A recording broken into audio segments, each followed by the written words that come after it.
Hello, everyone. This is Aaron Gudikant coming to you from Elevate for this week's Monday Morning Mentor. So last month, we covered a lot on email marketing, email content, how to just crank out those amazing looking emails for your audience. And this month, we're going to be covering blogs, blog content, how to generate blog content without spending a whole lot of time and money on it.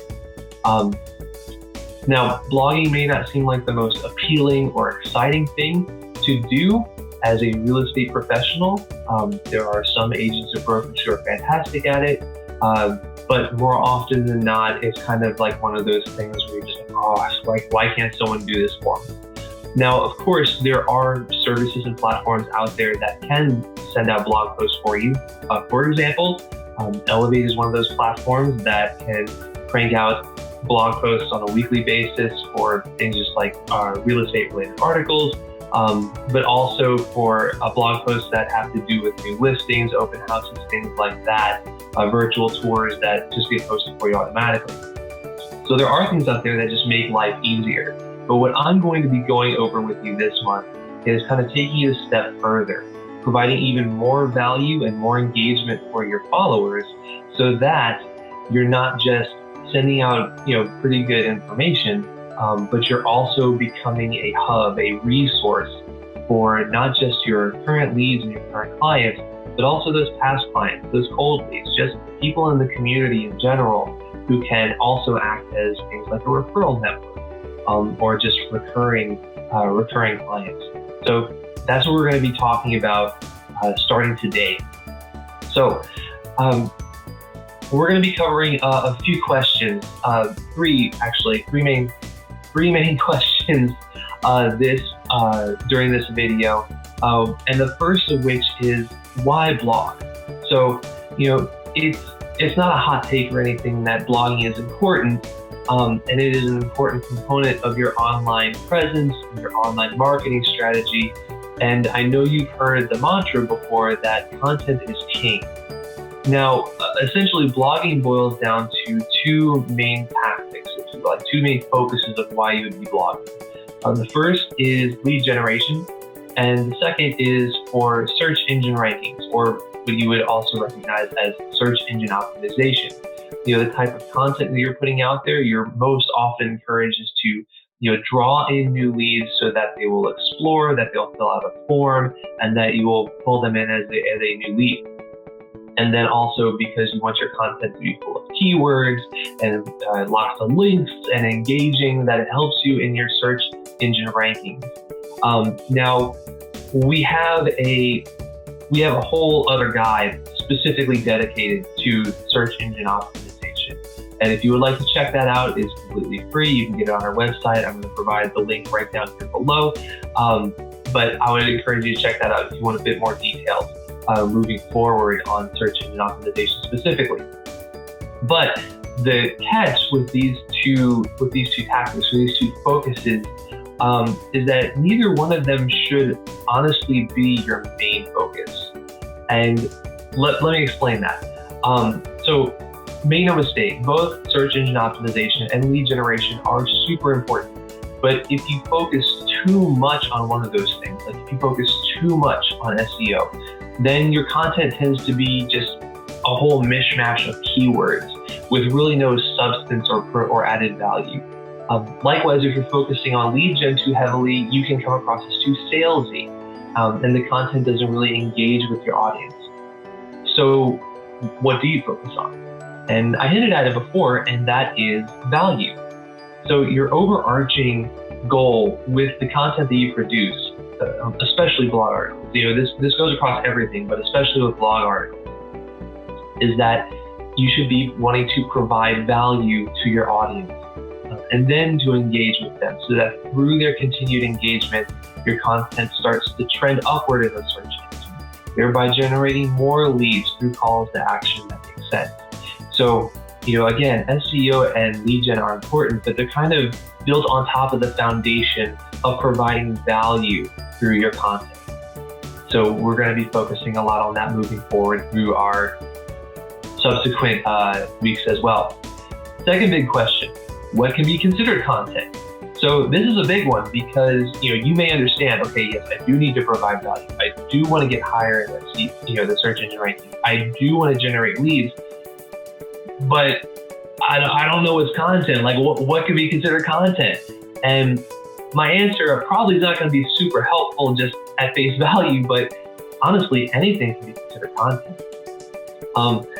Let me explain. So once you start thinking about things, what you experience just in day to day, through the lens of the question, what is content? Your content possibilities start to open up, pretty much to the point of being endless. And let me give you a scenario, just a quick example. So let's say you're going to the grocery store for ingredients. You want to make your famous homemade brownies. And on your way, you see an ad for a street fair that's going to be happening in Old Town, maybe next week. You notice that the weather is fantastic, and you get an email while you're out there that says that a new lead is ready to list. So how many content pieces could we generate just from this one scenario? Off the top of my head, I can think of 4. So the first one, and this is more of a lifestyle piece, but some folks like to see this and engage with this as well, and share these types of things. But the recipe for those brownies that you're going to be making, and maybe post a video of you making it yourself, just kind of talking through it. Not something that requires a huge production value, just a phone with a camera anyway.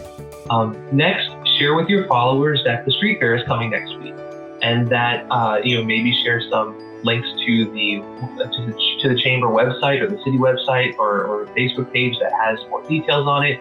You provide a vendor list, which you can usually get from those sites or Facebook page, and maybe talk about you're going to be making an appearance there yourself to meet up with you and kind of experience some of the street life or street fair life that you're going to be encountering there. So again, a lot of these people that hopefully a lot of these people that you are speaking to are local and would be interested in a local event like this. Next, because of the weather, share a list of family outing ideas that families can do in beautiful weather, like the weather that we're having. Just something that can give some families that you maybe recently helped move into a home some ideas for, hey, look, you moved into a home, there's a park right down the street, why don't you take the kiddos there? Something like that. You can, the fourth piece, maybe announce that a new listing is about to hit the market, and that more details will be coming up soon. So kind of teasing the listing that's coming out.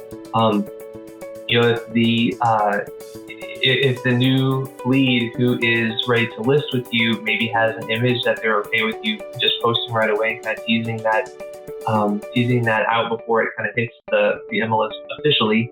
Of course, keeping all the legalese in mind as well.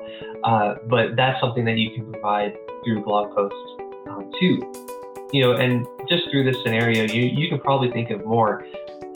But all of those content pieces can come to mind just from a trip to the market. And on top of that,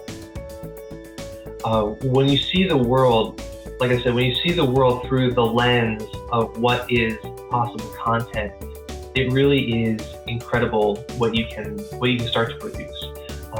You don't have to think about blog posts as just these monolithic, productions where you're having to write pages of content. Essentially a blog post can boil down to maybe like 3 paragraphs, a couple pictures, a couple links, and a call to action. Really, that's it. Nothing too crazy, something you can crank out in a couple minutes. Enough practice, you'd be cranking out multiple a day, even without having to necessarily, be in front of a computer, just doing it on your phone. And then finally, where to start? Question number 3, where do I start with doing something like this? So you should do it. Maybe you understand some ways that you can do it, but the objections just come to mind just hot and fast. Like, you don't have time, you don't write well, you don't see the value. And as those things are inundating you, just hold on. I promise. It's not as daunting a task as you might think, and it can absolutely have a strong return on investment for the time that you're putting in. Again, the 2 simple questions to ask yourself when you're getting started is, what can be content, and what will my audience want to read? Now, fortunately for you, we have some tips, tricks, and strategies, some ideas to help get you started, and we're going to be going over those over the following weeks. So I hope that you will continue to join me as we go through this journey together on how to generate really valuable blog content. Again, my name is Aaron Gutekunst, coming to you from Elevate. Check us out at tryelevate.com. You can also, again, get some more ideas for other things like SEO and search engine optimization, developing websites, developing your strategy for this year in terms of marketing. If you haven't really nailed that down yet, there's guides for all sorts of things that you can reach on our website too. But anyways, I look forward to seeing you throughout the following weeks as we go on this journey together on blog content. And until next Monday, have a great week. Bye-bye.